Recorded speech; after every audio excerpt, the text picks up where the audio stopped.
Hello and welcome to r/ProRevenge. Today we're going to do some deep diving into some sweet revenge stories.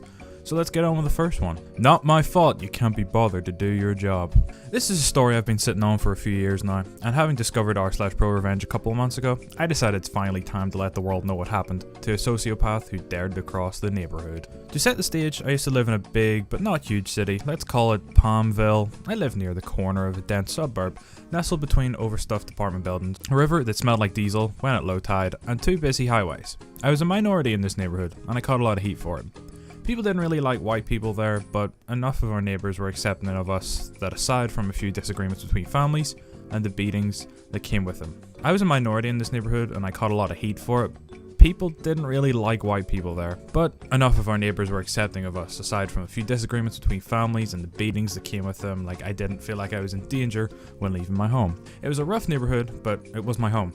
And it's protected its own. The community centre was like a temple, and let's call her AM was the priestess. In our neighbourhood she was respected like a living deity, and her calm and understanding reflected her status. I never once saw her behave without a strong moral code. And the final piece to set the stage, our former landlord, short Asian lady in all stereotypical ways, kind and sweet. Our house was above my parents' pay grade and she knew it. She'd pay them by taking chunks out of their rent, oftentimes a bit larger than how much the work they did was worth. Looking back, that was probably illegal, but that's irrelevant because she died. The circumstances surrounding her death were suspect, but none of the suspects play a part in this story, so there's no need to go into detail on it. Her sons, who wanted nothing to do with real estate, took over the business. They couldn't make heads or tails of how she managed to float books with so much red in them and began dumping property. Ours was on that list. I harbour no ill will towards them and still wish them the best, but the guy who bought the house, enter the sociopath and today's victim. This guy wasted no time in making our lives hell. His first action was to raise the rent. Apparently, when the account changed hands, he was allowed to update the rent to modern pricing. We'd been there for several years, and were paying below market even from the onset. So this was a huge blow by itself. The second blow came when he said that the rent had to be ready, in full, on the 1st of every month. No partial payments, no work to reduce it, no extensions, full rent on the 1st of the month, or an eviction notice on the 2nd. This was hemorrhaging our savings, but we're surviving for the moment. Meanwhile, AM had lobbied hard for the city to co-fund a revival project to renovate the entire aging suburb, and she succeeded. One street at a time had conga lines of work trucks almost every day, and people were getting old leaky pipes replaced, sinkholes in yards patched, fences repaired, paint renewed. It was an amazing thing, and an enticing thing for the sociopath. Being at the corner of the neighbourhood, our house was on the last street on the list, and sociopath wanted us out so he could relist the house after renovation. He never said this directly, but multiple conversations made his intent clear, even for 10-year-old me. Random inspections, overhyping of minor problems with the house, even so far as trying to bring us up on completely false animal abuse charges because our cat was attacked by what we believe was a raccoon and he tried to claim we did it? Yeah, because a vet can't figure out the difference between knife wounds and a mauling. We read the writing on the wall and began preparations to move. We decided to move in with my oldest brother in a place I'll call Banjo. Most of us had moved except my other brother, who stayed behind because he still had a lot of social ties in Palmville, and his new job meant if he cuts corners, he could keep paying Sociopath's inflated bill. Well, despite his best efforts, he came up $20 short one month and Sociopath jumped on it. He had 30 days.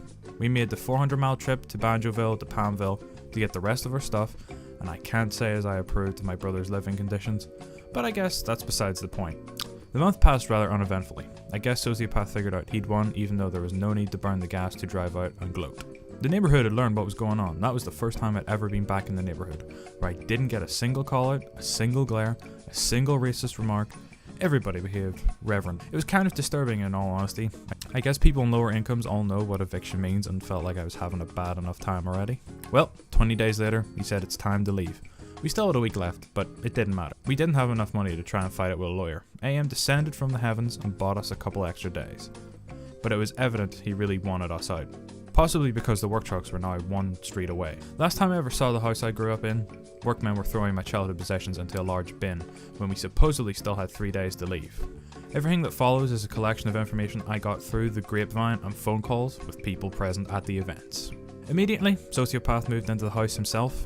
Why, you may ask? People who owned the homes they were living in were getting full cost of renovations comped by the city. He figured that by moving in himself, he'd be able to get this house he bought at liquidation price, renovated for free, and flip it. AM was having none of it. She explained to him that at the time the revival project was approved, that the house was a rental lot, and they can't change the budget now. She then explained to him that the partial cost coverage that had been approved for the lot was in our name, not his, and he wasn't eligible for partial cost comping either.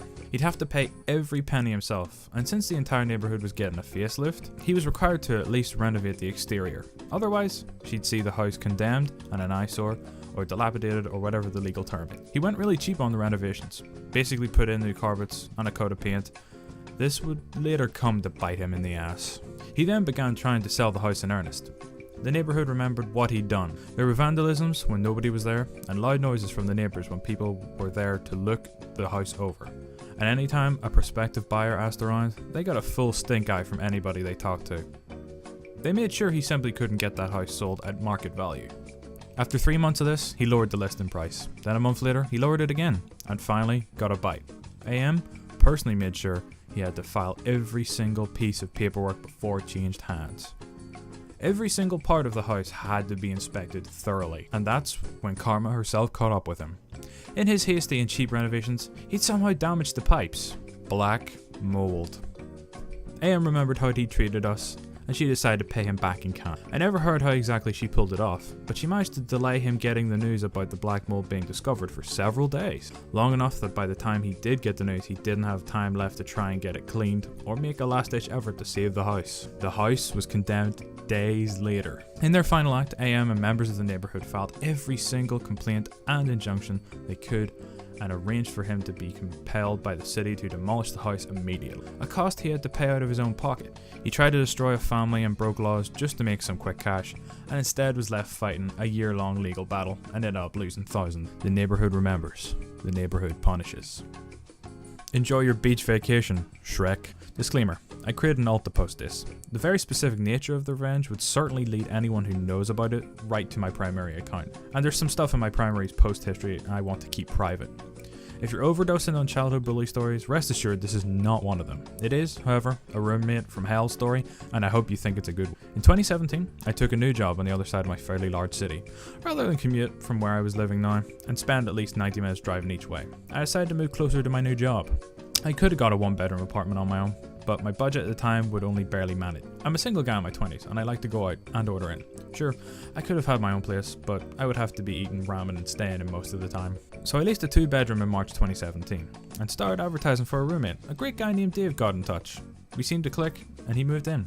I have a pickup truck, so I helped him go get furniture, and he helped me move my stuff to my new place. We got along great. We were alike enough that we had common interests, but different enough that we would have great discussions.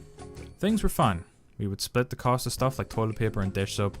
Neither of us were total slobs, but we weren't fussy little bitches that would complain about dirty glass left in the sink overnight. In the meantime, my job was doing great. Within 6 months, I got a promotion and a very hefty raise.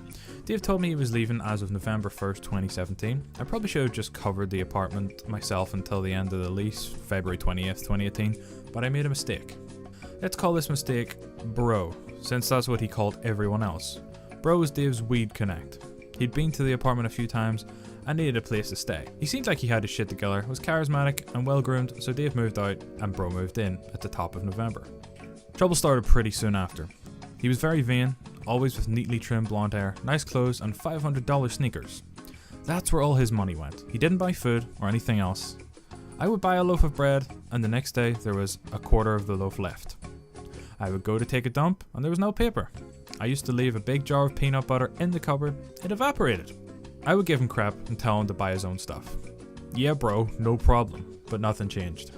He didn't even have a cell phone. Well, he did, but he never used it. He couldn't get a plan because of an unpaid account, so he had a pay-as-you-go plan and relied on WhatsApp and Facebook Messenger to keep in contact with people, like his weed customers. How much do you think he contributed to the internet bill? Rent was usually late and never in one chunk, and he was a complete slob. Never did dishes or wiped anything down. I don't think he even knew how to spell mop. I was getting more and more pissed off, and finally we had a big argument just before Christmas 2017. I basically told him flat out that if he didn't stop using my stuff and start pulling his own weight, then, and I quote, shit's gonna happen and you won't like it. Final straw. I made a bunch of cookies and stuff to take with me to visit my family for Christmas. I told him specifically, do not touch the stuff in the fridge. And he devoured about a third of it. F you, bro. Now I'm effing angry. And I'm coming for you. Bro was excited to be going to Costa Rica for a week in February. One of his friends' parents had a condo there, and Bro and 3 friends were planning the trip to stay there for a week. Since their accommodations were free, they could party up, and I overheard their plans for booze, cheap coke, and legal hooker. I spent a lot of time in my room when bro and his friends were over playing video games. I had a good headset, so they must have assumed I was playing away, rather than listening to them through the paper-thin walls. One of the things they were planning to do was suitcase some coke back home. For those of you who don't know what that means, it's putting something up your ass to smuggle it. Coke is cheap in Costa Rica, and about 10% of what it costs here, and much stronger. They were planning to bring a smallish amount, a few grams each, then dilute it when they got back and sell enough to cover the trip. Well, it comes time for the trip, and time to pull the trigger on my revenge. Here we go. Bro and his buddies were leaving on a Saturday morning. I told bro that I was going to be out of town, so he would have to arrange his own ride to the airport. But I would pick him up. He hands me his flight number for his return flight. I had a few cokes in the fridge and a chocolate cake that I had taken a few slices from. In the cupboard was a huge bag of Doritos and some Oreos. I told him, again, do not touch my shit. Bro was out of the house on Friday, so before I left, I took every cleaning product in the place in a bag. Every soap, dish soap, vinegar, cleanser, everything, all of it. Did I mention that bro would use my stuff? This includes my shampoo and body wash. I use a product called Irish Spring Body Wash, which is a gel that is bright emerald green. So before I left, I stirred 2 containers of green food colouring into a bottle and put it back in the shower. Did I mention that bro had a pale complexion? Then I got into the admin of the router and filtered the MAC addresses down to my PS3, phone and desktop, effectively locking him out of the internet. Saturday morning, my phone started blowing up. I guess bro went for a shower before leaving for the airport and got more than he thought when he used my Irish Spring as usual. I wish I could have seen it. He lost his shit, calling me every name in the book and threatening to kick my ass when he returned. But there's more. On Sunday, when I got back home, the apartment was a disaster. Clearly, he had people over, and they had drank all my cokes and eaten my munchies. That's when I finally replied to him on WhatsApp. He called me almost immediately and started ranting and screaming into the phone, freaking out that he's effing green and it won't wash out. No beach, no pool, calling me an effing asshole. How could I do this to him, etc. I just told him I had said that if he keeps using my stuff, something would happen that he didn't like. And he wouldn't be in this mess if he wasn't a effing thief. Then, I told him he should actually be grateful and thank me. Thank you? Thank you for what, you jerk? Thank me? Thank me for not loading the cake with laxatives, like I had planned to. On Tuesday, I messaged him, bro, the cops were here, looking for you. What? What for? Don't know, bro. They just wanted to know where you were. What did you tell them? That you were in Costa Rica, but you were flying back in on Sunday afternoon. There were no cops, but he didn't know that. All he knows is that there was a possibility that they might be waiting for him on arrival, and that if he was discovered smuggling cocaine, he would be in big trouble. So there went his suitcasing plans, and there went his plans to pay for his trip. On Friday, I told him that I wouldn't be able to pick him up at the airport, but not why. I had given my notice and surrendered the apartment. All week I packed up my stuff, all of it. I actually owned the furniture in bro's room, but I didn't want it. So I went into his room, dumped his shit on the floor, and dragged it down to the dumpster. I slashed the mattress, I kicked the dresser and bedside table to matchsticks, couch and chairs too. Then I emptied the place, every cup, plate, knife, fork, all of it, either trashed or moved. I did leave one small pot, but I drilled a hole in the bottom, just to make my point. I took the shower head, I took the shower curtain, I took the shower curtain rings. I emptied the place. I heard later from Dave, who knew one of the guys who went to Costa Rica with bro, that bro had showed up with very little money, and what little he had was soon gone.